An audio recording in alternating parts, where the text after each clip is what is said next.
kalau misalnya suaminya nggak ngizinin terus langsung nggak boleh, benar-benar nggak boleh, apa nggak bisa dinegosiasikan atau bagaimana? Apakah mereka yang feminis, terutama yang dari Islam ya, kalau yang Muslim saya tidak bicara, berani mengatakan Allah itu ternyata merendahkan perempuan? Hukum asal kan dilihat dari secara global dari hadis-hadis dan kemudian juga dalil-dalil mengatakan harusnya laki-laki dulu.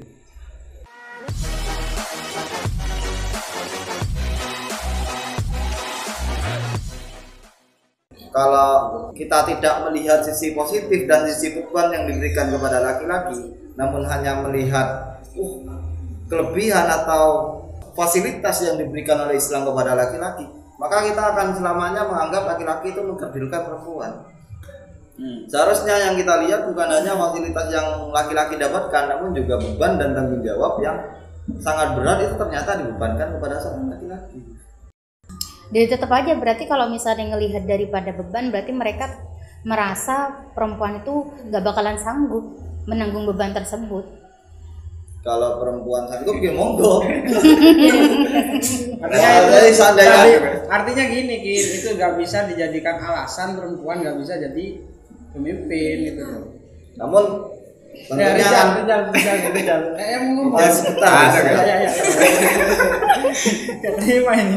tentunya ketika kita bicarakan adalah konteks agama, tidak bisa kita semuanya bil akli, karena banyak hal yang ternyata menurut kita itu kayaknya baik, ternyata tidak baik menurut kita. Jadi kalau di Islam itu yang perempuan sudah ditakdirkan seperti kata Nabi naqisatul aqli waddin, terlepas dari ikhtilaful ulama fi tafsiri hadal hadis ya, perempuan itu memang kurang akal dan agama itu terlepas dari penafsiran yang ada.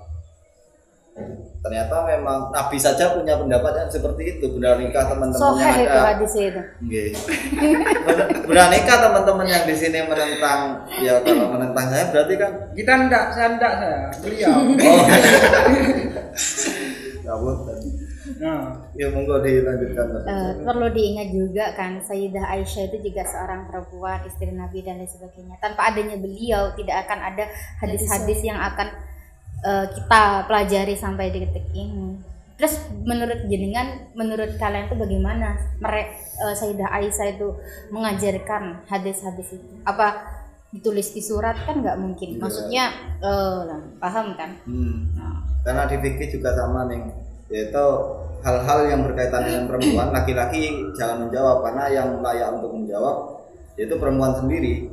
Kayak kitab populer yang kita kaji, contoh Fathul Mu'in, Anatul Thalibin, beliau tidak mencantumkan babul haid, bab yang di situ menjelaskan tentang seorang perempuan.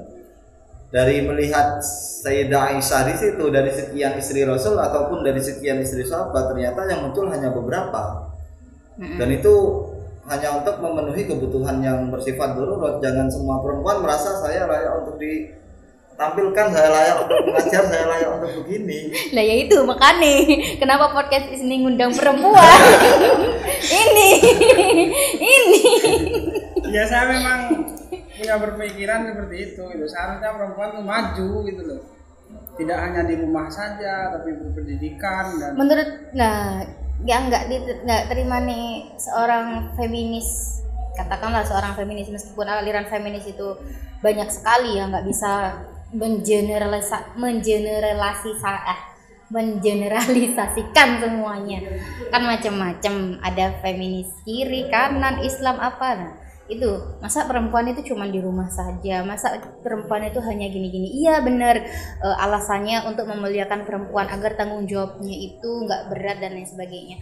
Tapi sebagai manusia kita kan juga punya hak-hak kita. Seperti manusia ini adalah makhluk yang bergerak kan, kalau nggak bergerak dia mati. Dan kalau misalnya di rumah saja, ya meskipun bisa bersih-bersih dan lain sebagainya, pasti ada kebutuhan ataupun lain-lainnya yang harus keluar apa-apa kayak gitu.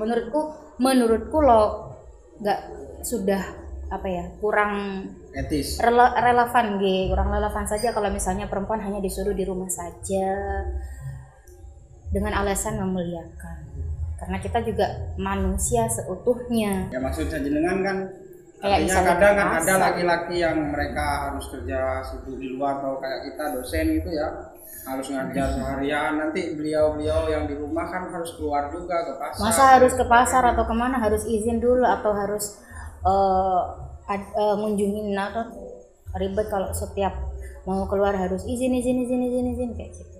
Nggak apa-apa Tapi sih. beliau izin sih sama saya. Nggak apa-apa, maksud tolong ya inti kalau apa namanya, soal izin atau enggaknya itu kan memang apa namanya, masalah komunikasi juga, ini kan komunikasi antara suami dan istri. Cuman kalau misalnya suaminya nggak ngizinin terus langsung nggak boleh, benar-benar nggak boleh, apa nggak bisa dinegosiasikan atau bagaimana, seperti itu, paham nggak maksudnya? Iya. Ya memang kalau si suami sudah tidak mengizinkan, memang tidak boleh nih. Karena dawuh Nabi sendiri kepada Sayyidah Fatimah itu, waktu itu Sayyidah Fatimah menangis gara-gara terlalu banyak kerjaan yang ada di rumah, sehingga Rasulullah datang ditanya, kenapa kamu nangis Fatimah? Aku capek ya Rasul, pekerjaan di rumah sangat banyak. Ali ya kayak gitu, tolonglah kasih tahu kali, carikan aku pembantu agar pekerjaan rumah ini tidak terlalu memberatkan. Akhirnya sama Nabi dibantu, diambillah batu itu untuk menghancurkan gandum waktu itu, nyelip gandum. Itu jalan sendiri gitu. Di akhir kisah tersebut Nabi bersabda begini, ada yang lebih penting Fatimah, yaitu kamu harus tetap mendapatkan ridhonya Sayyidina Ali. Seandainya kalau Ali tidak ridho kepadamu, maka aku yang sebagai bapakmu tidak akan pernah mendoakanmu. Tapi perlu diketahui juga, Nabi itu juga menyucikan baju istri-istri beliau, membantu pekerjaan domestik beliau. Nah, itu iya. Nah, terus gimana tuh? Menurut Jadi, lo yang agak-agak kita lihat- kontradiksi gitu loh antara Nabi berbicara seperti itu sebenarnya untuk ngedem ya, untuk menenangkan hatinya Sayyidah Fatimah. Berhubung Sayyidina Ali mungkin mantunya, jadi nasehatin ya sudah istrinya istrinya Sayyidah Ali, yaitu Fatimah. Sementara Nabi sendiri kalau ke keluarga beliau tuh malah justru meringankan beban-beban pekerjaan istrinya.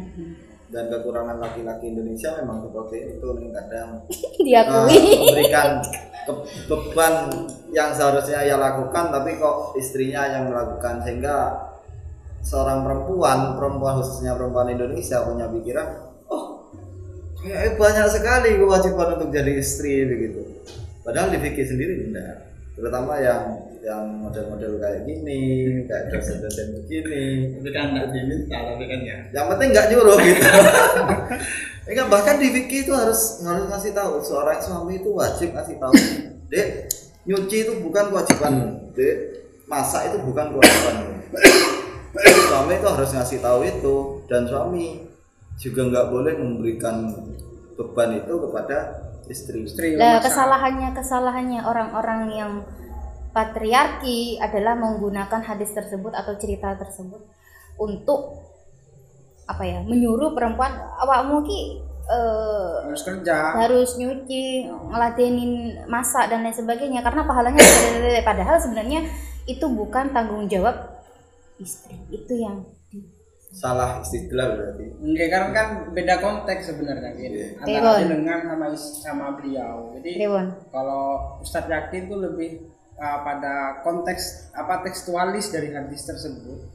Nah, kalau Ning Vivi itu lebih memahami hadis ini tidak bisa hanya dipahami hadis tentang Sayyidah Fatimah, tapi harus dikorelasikan dengan hadis tentang bagaimana Rasulullah mencuci. Jadi akhirnya beliau memahami kalau sikap Rasulullah ke istri-istrinya itu dengan mencuci, itu secara tidak langsung kan mencontohkan seharusnya suami seperti itu kan gini.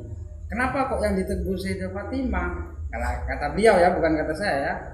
Kenapa kok yang tegur Sayyidah Fatimah? Karena itu putrinya, mau negur menantunya gak enak gitu loh. Ini terkait dengan kondisi mungkin. Jadi ini lebih sudut pandangnya kepada psikologis, akhlak gitu. Memang waktu itu Sayyidina Ali tidak ada di tempat, Mas. Ya mungkin ditegur di kemudian harinya kan, mestinya ada hadis menyusul kan. Tapi faktanya nggak ada hadis menyusul itu. Ya mungkin karena Nabi tahu ya perempuan akan selalu benar. Ya lah ini. Saya sepakat begini Gus. Istidlal ketika kita menemukan satu keterangan ya yang itu menjelaskan perempuan, tolong itu dipegang oleh perempuan, jangan dipegang oleh laki-laki. Termasuk hadis tentang Fatimah yang itu pekerjaannya sibuk sampai nangis seperti itu, jangan sampai itu dipegang oleh laki-laki sehingga mereka memberangkat, kamu ini enggak kayak Sayyidah Fatimah. Sayyidah Fatimah loh sibuknya sampai nangis, kamu apa? Kesibukanmu tidak sampai membuatmu nangis. Itu keliru. Kalau kata jenengan itu bahasa Maduranya kenengin lakon-lakonin gitu, ya. Sehingga nanti kalau sesuai koridor syariat yang ada maka tidak mungkin adanya cekcok yang seperti itu. Jadi harus saling mengerti dan saling memahami kan intinya gitu kan. Jadi memang dalam fikih itu tidak bisa langsung bicara hitam dan putih. Jadi masih ada ranah abu-abunya di sana. Beberapa misalnya kayak gini, perempuan nggak bisa menjadi imam sholat, itu ranah ubudiyah di plus 7 memang nggak bisa.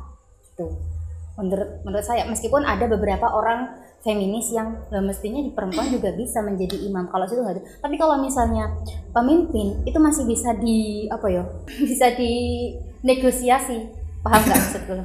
Yang ranah hilafiyah juga. Oh kan. Jadi tidak semua ulama sepakat perempuan tidak boleh jadi pemimpin. Ada ulama yang berpendapat perempuan boleh jadi pemimpin. NU termasuk salah satunya. NU dibuat dalil kan ada dulu itu ya. NU Jogja itu di mana Gus? Loh, sama nggak tahu gubernur Jawa Timur sekarang siapa? Perempuan. Ya itu dari mana? Kita sendiri enggak pernah mendukung terus itu nggak pernah mendukung itu.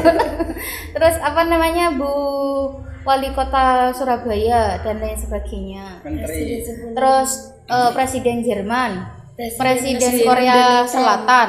Kalau dia sendiri kemarin sempat masuk pemimpin non muslim, perempuan jadi pemimpin. Kalau kita bicara jujur, tidak semua orang NU juga bisa mendukung itu gitu. Karena kan lewat diskusinya juga besar, tergantung masukan yang ada juga. Kalau kita yang mungkin dari santri kan tidak ada kepentingan tertentu. Jadi kalau ditanya tentang hukum ya sudah kita jawab dengan apa yang ada di kita. Berarti kemungkinan pendapat-pendapat yang berkemuka di NU itu kemungkinan ada unsur-unsur lain gitu ya? Nggak paham kalau itu, itu gitu tolong kan? dipotong saja. Nah kan gitu yang saya pahami. Saya diajar besok undangan NU ini. Enggak, tapi mungkin jenengan ini adalah orang-orang konservatif ini. Paham benar ayat? Kenapa dipahami konservatif? Gitu. Kalau misalnya follow Buya Husain atau siapa ya, Ulil ataupun Gus Nadir, aku belum baca bukunya juga ya. Jadi ya kurang lebih seperti jenengan itu konservatif. Bukan enggak seperti jenengan. Kita enggak konservatif kok. Tetap konservatif ya. Enggak boleh jadi pemimpin niku. Sementara niku coba cek Instagram Mubadalah. Belum mau memulai gebrakan untuk membuat hukum-hukum yang baru tanpa merusak pondasi-pondasinya. Kenapa kok sunnatullah itu ketika mengangkat nabi kok dari laki-laki? Apakah mereka yang feminis, terutama yang dari Islam ya? Kalau yang Muslim saya tidak bicara. Berani mengatakan Allah itu ternyata mendagang perempuan. Nabi-nabi enggak ada yang perempuan, dikit-dikit lah, cuma satu yang Allah angkat yaitu Sayyidatina Maryam gitu ya. Meskipun mayoritas mengatakan itu bukan nabi. Karena nabi itu ya laki-laki. Dilihat dari itu, kemudian dari masa pemerintahannya nabi juga sama. Nabi cara mengaturnya hampir semuanya diduduki oleh laki-laki. Ashabus Suffah pun juga laki-laki di situ. Baik bidang ekonomi, keilmuan dan lain sebagainya. Sehingga kenapa kau tidak berani membuat hukum yang baru, gebrakan yang baru tanpa merusak tatanan? Karena rasanya kalau kita tidak mampu untuk mencerna itu, nanti dibantah lagi sama beliau kan kalau seperti itu jawabnya kan. Itu karena wanita yang ada waktu itu terbentuk oleh sosial yang tidak layak gitu loh. maksudnya sosial kemasyarakatannya mulai dari pendidikan, strata sosialnya, mereka itu tidak layak, nggak seperti sekarang. Kalau sekarang fasilitas pendidikan semuanya itu sudah memenuhi standar untuk mereka jadi hidup bersama dengan laki-laki. Dijawab itu nanti sama beliau. Kalau Ya, kayak misalnya alasannya hadis Nabi, jadi lebih dilarikan kepada konteks masa dulu dan konteks masa saat ini gitu. Kalau menurut saya jawaban yang paling tepat untuk menjawab beliau ini ya sudah memang ta'abbudi gitu. Memang ketentuannya dari Gusti Allah seperti itu ini loh. tapi kan mungkin ada ta'abudi yang memang nggak bisa diutek-utek. Ada yang ketentuan yang bisa dinegosiasi bagaimana. Kalau semuanya pemimpinnya perempuan yang seperti ini ya monggo dipilih. Tapi kalau misalnya perempuan seperti ini ya jangan dipilih. Mungkin seperti itu. Jadi nanti kembali kepada komposisi syariah, tergantung masalah dan mafsadah. Nah, ya kan memang iya gitu loh. Nggak mutlak. Kalau bicara pembelajaran kan menurut saya sama saja, Gus. Di masa Nabi juga antara pembelajaran laki-laki dan perempuan juga sama. Artinya ada ruang belajar juga. Di masa sebelum kemerdekaan juga sama, bukan hanya dari kaum wanita yang harus tinggi derajatnya yang bisa belajar, dari kaum laki-laki pun juga tidak semuanya bisa belajar kan waktu itu. Hanya orang-orang yang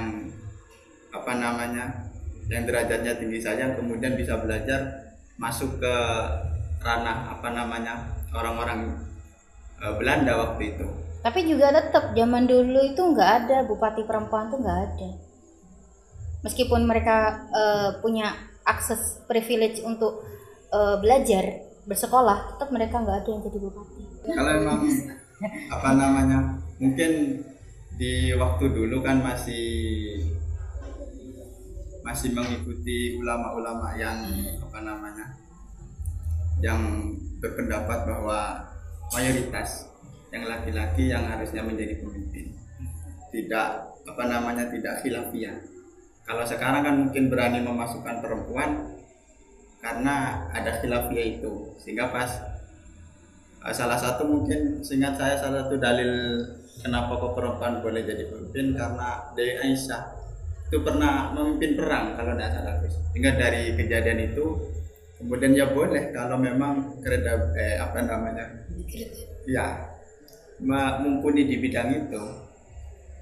Makanya ayatnya kan ba'duhum min ba'din itu kan memang mayoritas memang laki-laki itu lebih mumpuni, tapi kan bukan semuanya, tidak semuanya ada. Ya ada sebagian yang juga mungkin si perempuan yang lebih mumpuni. Berarti tidak lihat gender dong kalau gitu. Tidak berarti pro kita berarti. Kalau secara global ya tetap laki-laki yang harus didahulukan. Karena karena memang sunatullahnya seperti itu. Dilihat dari beberapa sisi. Bertentangan dengan pernyataan jenengan Ustaz Rizal. Kan inti dari pernyataan jenengan itu siapa yang punya potensi silakan, entah laki-laki ataupun perempuan kan gitu. Nah itu kan di hukum setelahnya, tapi kan ada hukum asal. Hukum asal kan dilihat dari secara global dari hadis-hadis dan kemudian juga dalil-dalil mengatakan harusnya laki-laki dulu didahulukan. Terlepas dari itu karena ada khilafiyah ulama juga, sehingga nanti kok ada ya maka dengan menggunakan dalil yang memperbolehkan sehingga nanti hukumnya boleh. Jadi tergantung situasi dan kondisi gitu ya. Maslahat. Itu berbahaya Gus, kayaknya ini lupa akan dakwah marhum itu. Beliau sangat menolak itu. Ya kalau Kainuruddin memang sangat menolak sekali tentang wanita dijadikan bupati kalau nggak salah ya waktu itu ya. Ya mungkin karena bupatinya tidak layak. Ya. Ditafsiri lagi. Ditafsiri mana? Kemudian saya pernah begini Gus, ketemu sama salah satu mahasiswi itu kebetulan juga skripsinya tentang kesetaraan gender dalam Islam. beliau menanyakan begini. Kalau sampean bagaimana? Kalau saya sendiri, seandainya saya dituntut untuk itu, ya Pak, kita rubah. Kalau saya mau dirubah. Maksudnya dirubah, beban nafkah saya bebankan kepada seorang perempuan itu sehingga dia silakan keluar. Saya di rumah, sampean nafkahi saya jaga saya, jangan sampai ada yang mengganggu saya dan lain sebagainya. Kalau sampean kan monggo. Enggak gitu. Ternyata mereka enggak. Fasilitas kita sama tapi bukan tidak sama. Ya enggak enggak seperti itu maksudnya. Maksudnya gini, perempuan itu juga bisa apa ya? Punya hak sama. Kalau misalnya perempuannya misalnya enggak semua perempuan itu kan disuruh diam di rumah itu bisa, ya kan? Bisa kayak gitulah, kayak air lah. Air kalau enggak ngalir itu akan merusak jalan, bener kan? Air genang itu justru akan merusak jalan. Air itu harus mengalir. Nah, ketika dia dikekang hanya di rumah saja, nggak boleh mengaktualisasikan dirinya, nggak boleh misalnya keluar untuk pekerjaan ataupun yang lainnya, nah itu yang bikin stuck di situ saja. Paham nggak maksudnya? Iya. Bukan pengen mengganti peran, bukan, tapi mendapatkan fasilitas gitu ya. Bukan fasilitas juga, tapi sama-sama maksudnya yang laki boleh kerja, yang perempuan juga boleh kerja. Ketika mereka berjalan bersama itu menjadi orang yang sukses. Salah satu contohnya adalah guru saya. Ya, Kanjeng Nabi dan Sayyidah Khadijah. Kanjeng Nabi dan Sayyidah Khadijah. Kemudian saya dan istri saya ini jalan bareng, guys. Saya punya penghasilan, dia juga punya penghasilan, dan alhamdulillah saya kalau nggak punya uang dibantu. Banyak itu guys. Oke, cut. Mungkin hanya ini. Masih tak omong nih. Ya, silakan. Mungkin pesan terakhir. Sim tuh cukup tegang. Ya, tetap pesan terakhir. Bagi perempuan, tolong lihatlah dalil-dalil yang menjelaskan tentang perempuan saja, tidak usah terlalu melihat penjelasan yang itu khusus laki-laki, karena nanti kalian akan timbul, oh kayaknya lebih enak laki-laki, oh kayaknya laki-laki keren ya, oh kayaknya seperti ini, kayaknya seperti itu. Yang laki-laki pun juga sama, dalam kondisi keluarga juga sama. Perempuan harusnya berpikir bagaimana dia menjadi perempuan yang qanaah, menerima padanya. Laki-laki tidak boleh punya pikiran yang seperti itu. Laki-laki harus punya pikiran bahwa saya harus memenuhi semua kebutuhan istri. Kemarin ke Jalal guru saya, yaitu pengajar Nurul Qadim sendiri, jauh begini waktu beliau mengakad salah satu santri beliau, saya mau mengakad asalkan jenengan sanggup dengan apa yang saya minta. Salah satu permintaan beliau kepada laki-laki itu yang mau nikah itu yaitu jangan sampai kekurangan ma'isyah. Kebutuhan seorang perempuan kita harus berusaha semaksimal mungkin untuk dipenuhi, walaupun ngutang. Tapi ini tidak boleh dipegang oleh perempuan loh ya. Karena kalau ini dipegang oleh perempuan, si laki-laki kasihan guys. Kurus ya. Loh, tapi kan itu nggak bisa tetap mawon, nggak bisa digeneralisasikan ke semuanya. Misalnya laki-lakinya kecelakaan, sakit dan lain sebagainya, siapa yang nyari uang? Ya tetap si laki-laki, kalau tanggung jawabnya tetap tanggung jawab laki-laki. Ya, tapi kan berarti nggak bisa soal perempuan monggo, kalau perempuan mau cari sendiri monggo, karena ada beberapa hal yang memang di situ tidak menjadi kewajiban laki-laki, namun perempuan membutuhkannya. Kalau dari saya, tetap pesan saya itu ditujukan untuk para kaum laki-laki, cowok-cowok. Hey guys, cowok-cowok, Anda itu harus berhenti menitik beratkan bahwa Anda itu mampu dan kuasa melebihi perempuan. Jadi cobalah kita itu saling memahami gitu ya. Saling memahami. Soalnya kadang-kadang cowok itu gak ngerti loh sama perasaannya cewek ya. Mereka kurang itu terlalu memikirkan akal. Perempuan kan hati dan nurani gitu loh. Perempuan itu rasa. Ya oke. Ya terus dikit aja. Ya. Intinya ya perempuan itu bisa.